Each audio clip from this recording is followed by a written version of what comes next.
I only found out after Billy gave me to his twin brother that he hadn't had feelings for me during our 3 years of marriage. He loved my sister, and I was just a family-pushed child for him. He wanted me to have kids with Calvin. Yet, when I appeared in front of him with the pregnancy test report, he got teary-eyed. Did you really fall in love with my brother? I stayed silent. The door behind me knocked, and a man's careless voice came in. For 3 years, Billy was abstinent and distant, never touching me. So, I took the initiative to sleep in separate rooms, keeping our distance. That was until his reckless twin brother, Calvin, came back from abroad. I accidentally overheard their conversation. Calvin, you replace me and consummate with Helen, Billy said in a detached tone, like he was mentioning a stranger. The next second, Calvin's lazy yet roguish voice rang out. You lost your mind with your chanting. She isn't my wife, unless, could it be? He paused, mischief in his voice. You can't take care of it. Billy didn't get mad. He sat calmly on the mat, rolling a white jade Buddha bead between his fingers. I just have no feelings for someone I don't love, he said simply,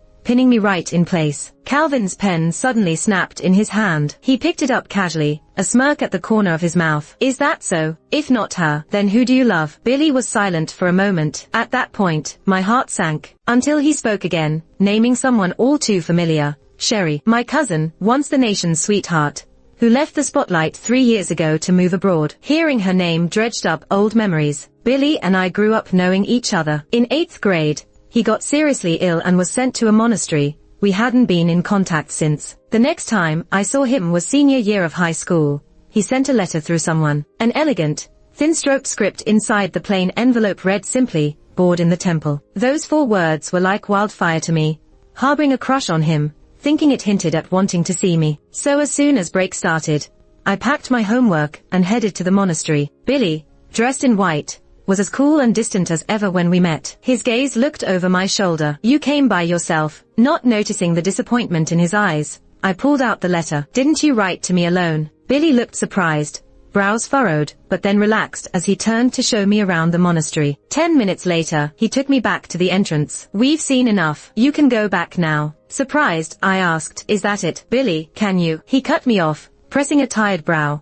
I've reached my time for worship. I can't stay with you. Disappointed, I turned to leave. But Billy spoke again. Next time, don't come alone. It's not good for just the 2 of us to be together. Those words lifted my spirits. I chalked his coldness up to being shy. So, when we met again, I dragged his twin Calvin, who'd just finished violin practice. On the way up the mountain, Calvin's mirror image face bore a distinctly annoyed look. You like him? Go yourself. I don't like him. Needing a favor, I quickly soothed him. What kind do you like? I'll find someone for you once we're down. Calvin paused, looked down at me, then strode ahead, pulling away. A breeze carried his voice back to me. Not telling you. I huffed and chased after him, the black-clad teenager with a violin case on his back. Fine then, keep it. Arriving at the monastery, Billy was already waiting. His face darkened seeing Calvin with me. Why'd you bring him along? Before I could reply, Calvin scoffed. Why can't I come? He jammed his hands into his pockets, brushing past Billy into the temple. This temple visit was just as unpleasant. When Calvin went to the bathroom, Billy spoke coldly. Next time, bring a girl. Confused, I asked, why? You sexist or something? After a moment, he looked down at me, his voice suddenly straightforward.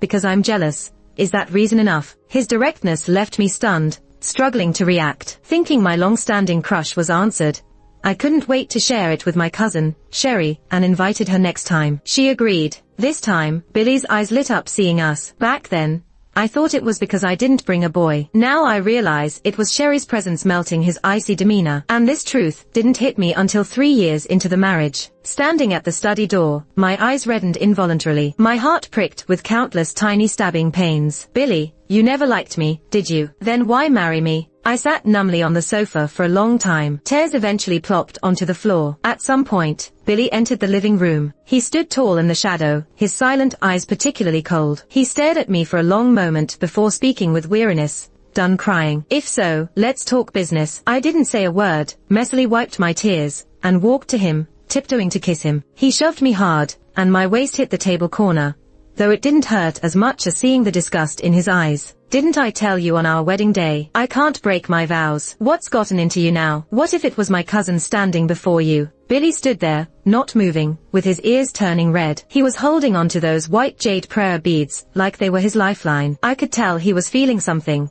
but he still pretended in front of me. Helen, don't make a scene. This has nothing to do with her, he said. I wasn't buying it. How does it not? You're in love with her, aren't you? He was caught off guard, a tiny spark of panic in his eyes. You heard. Without waiting for me to answer, he let out a breath. Okay then, let's be real here. I don't love you. My family wants kids. So just have them with Calvin. He looks just like me anyway. Shouldn't be that hard for you. Each word he spoke was like a knife, slicing away the feelings I had for him. His calm voice only told me how ridiculous my 15 years of love for him were. I wiped my tears quickly, only to find Calvin watching from the stairs. Since I married Billy, Calvin went abroad to study music. It's the first time we've seen each other in 3 years. He still looked the same, sharp eyes, full of that rebellious spirit. And me, just a mess. Billy followed my gaze, noticing his brother. He told him without a hint of emotion, I've told Helen, you can stay here tonight. Then he turned and walked away, not even sparing me a glance. Even with Calvin there, I lost it. Smashed the antiques in the living room to pieces. When I couldn't move anymore, I collapsed onto the floor, my face in my hands,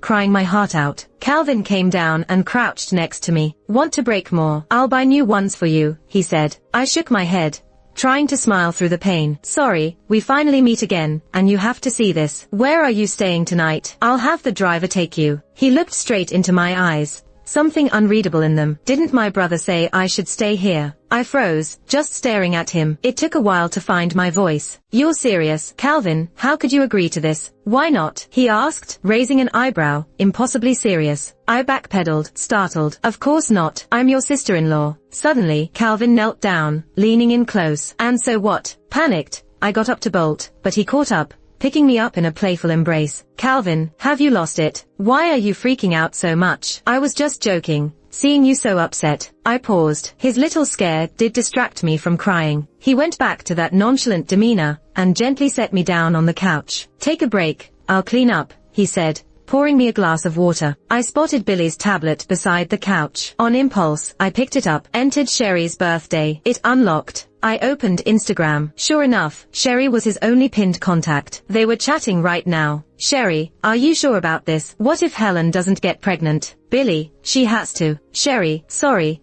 I didn't expect my body couldn't handle a miscarriage. Billy, don't worry, it's my fault. Shouldn't have proposed to Helen just to spite you. Now my folks are so fond of her, I can't even divorce easily. Sherry, blame yourself. That night too, I told you to use protection, but you insisted we'd be fine. Now look, Billy, don't be mad, it's my fault. Once Helen has the baby, I'll switch to ours. Sherry, when are you marrying me? Billy, just wait a bit longer, okay? My parents won't let me divorce her for a few years. Sherry, fine, so annoying. Hurry over, I'm waiting to shower together. Reading the messages, I felt the blood drain from my face. No wonder Billy suddenly proposed 3 years ago. No wonder he wanted a kid. It was for Sherry. They had been together all along. Just then, my phone buzzed. It was Sherry. Hey Helen, just got back to town. Wanna hang out? I didn't reply. Instead, I looked over at Calvin cleaning up. Billy's words echoed in my mind. He looks just like me, shouldn't be hard. The same. Not at all. Billy wouldn't clean up the mess. Calvin noticed my stare, coming over with raised eyebrows. What? Not feeling well? Also different. Billy wouldn't ask if I was okay. Tears I thought I'd stopped began to fall again. Calvin panicked, fumbling to wipe them away. Hey, why are you crying again? Tell you what, I'll trash my brother after I'm done cleaning. And to be honest, if it gets too much, you could find someone else. You've known other couples who barely stayed together for appearances, right? No reason to get hung up on my idiot brother. His kindness broke through the floodgates of longing and disappointment. I know, but it's just so hard. I loved him for 15 years. Why is he doing this? Calvin gently wiped my tears with his thumb. Let's go for a drive later. Clear your head, okay? He used to comfort me like this. He knows I love the feeling of a breeze on my cheeks.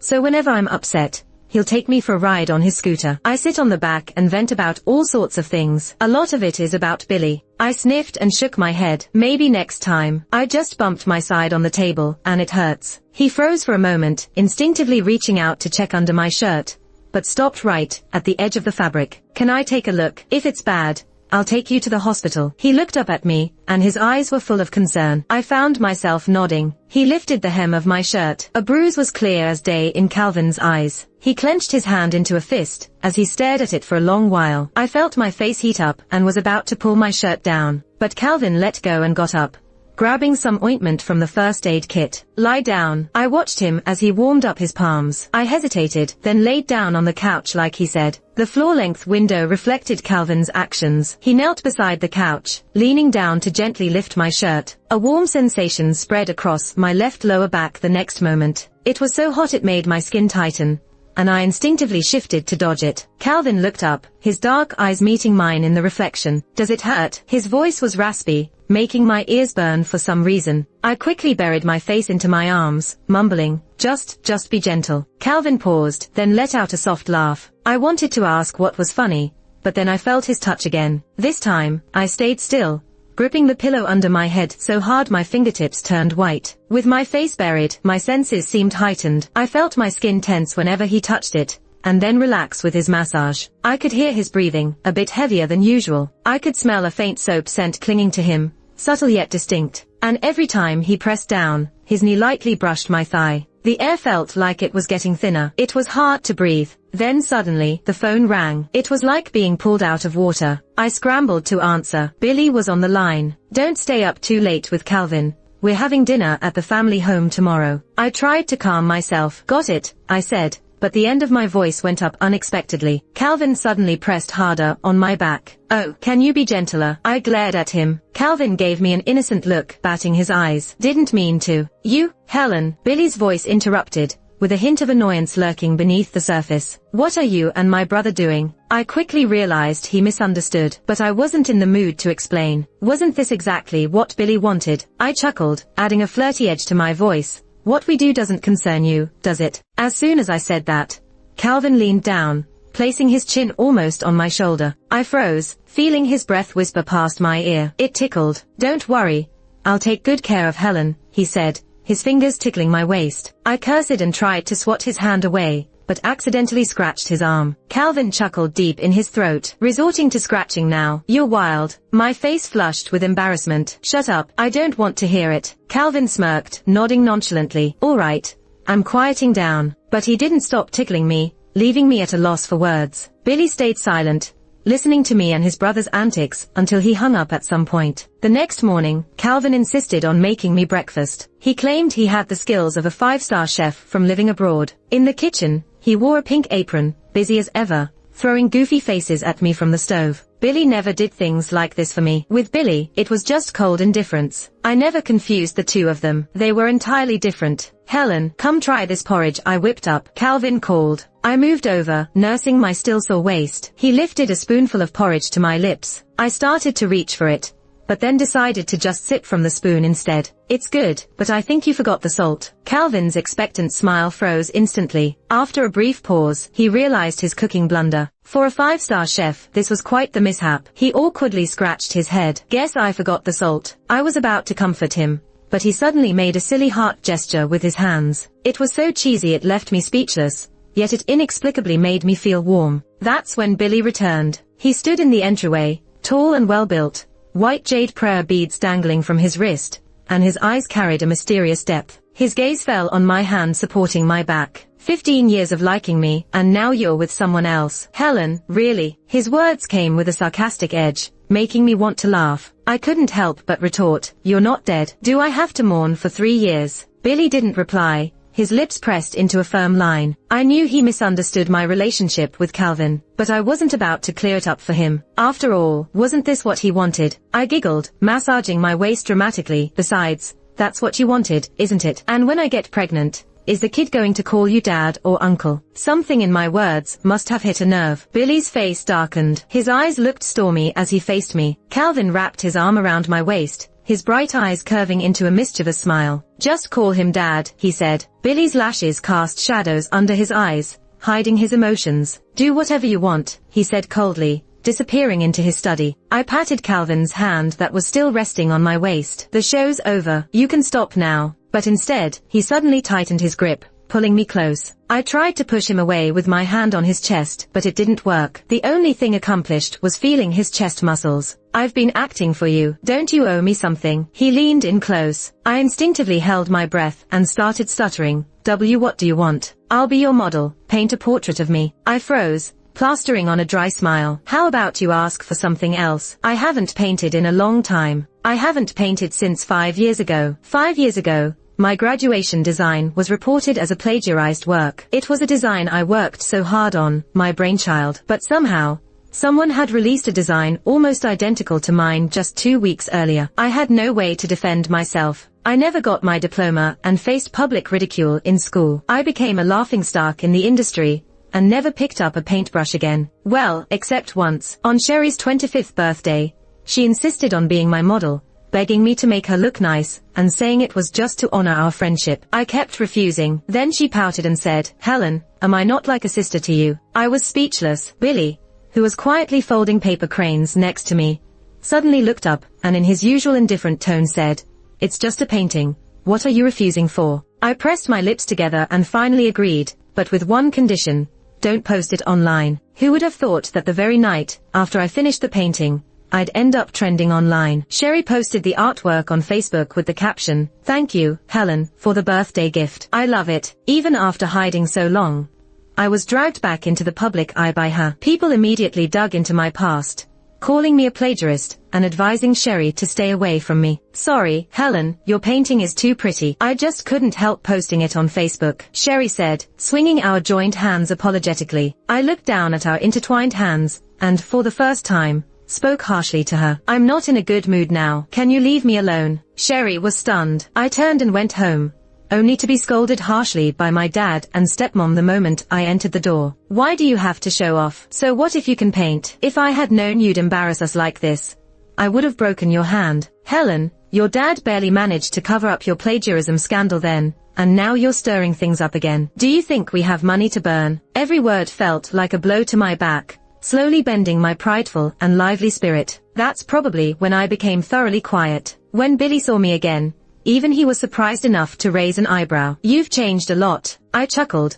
"I can't bring shame to my family like before." Over time, because of family connections, Sherry and I made up, but things never went back to how they once were. Now, Calvin brought up painting again, and I instinctively avoided it. He looked at me seriously, his dark eyes seemed to hold the stars. "Helen, you said you wanted to be a great artist." I blinked away the tears. "But I'm labeled a plagiarist." "I don't believe you plagiarized. The guy who accused you vanished afterward, but someone transferred 30 million to him. I don't think it's a coincidence." "Helen, you did nothing wrong. I found his address last week. Should we pay him a visit?" Listening to the conviction in his voice, I couldn't hold back my tears. The grievance of 5 years burst forth. It turns out, someone believed in me. In the end, I promised Calvin to make him a painting. "But not now," he said. "On the day your name is cleared, paint me first." We had lunch at the old house. Billy's mom brought up wanting a grandchild again. My heart skipped, and I instinctively glanced at Calvin playing chess with his dad nearby. He sat upright at the chessboard,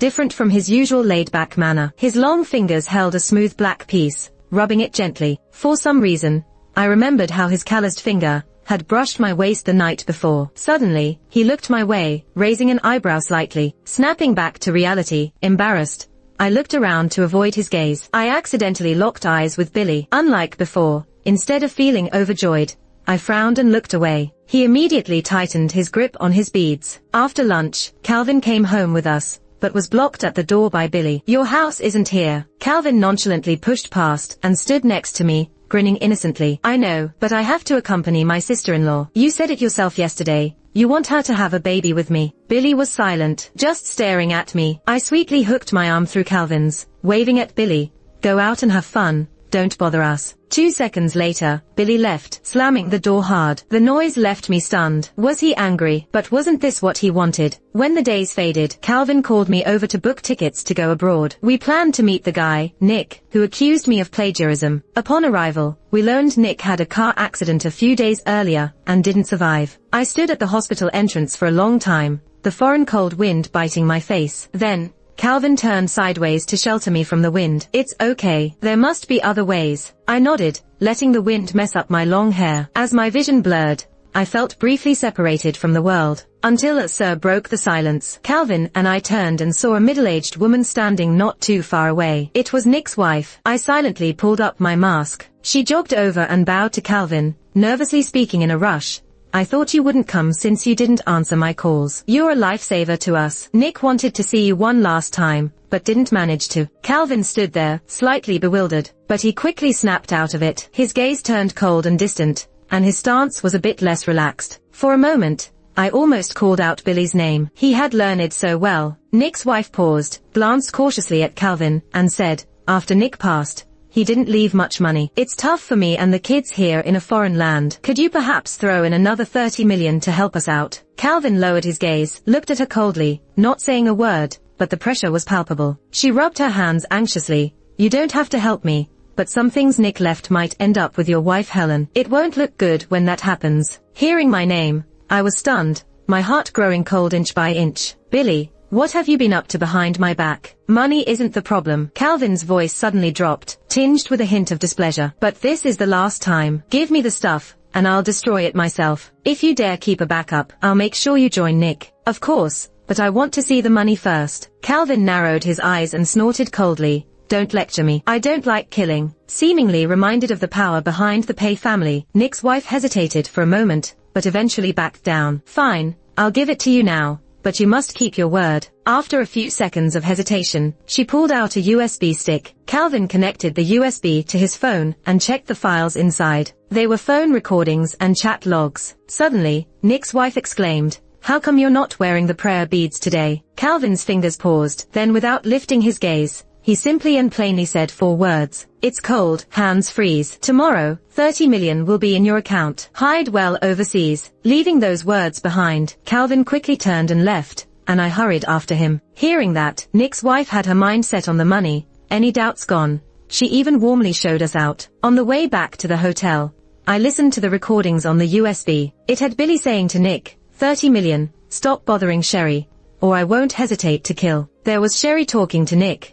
I sent you Helen's drafts. Make some edits and get them out quickly. Make sure it becomes a big deal. I sat on the bed, spacing out. The recordings I just heard echoed in my ears, my chest heavy. Sherry, why did you do this? Billy, what did I ever do to you? Until Calvin's constant knocking brought me out of my sad thoughts. I opened the door. He stood there, looking worried, and only after making sure I was okay did he breathe a small sigh of relief. I thought you might be hiding in your room crying. I blinked my dry eyes, forced a bitter smile, and didn't say anything. Cry? I'm too upset, so much that I can't cry. Don't worry, I'm fine. Go get some sleep, we have a flight to catch tomorrow. Calvin looked at me for a moment longer before stepping back, pointing behind him. Am I really going back? I was amused. Go on, good night. He finally calmed down, turned, and left. In the next moment, though, I suddenly grabbed his sleeve. Thank you. He didn't turn back. No need to thank me. Protecting my sister is the right thing to do. The next day, just back home,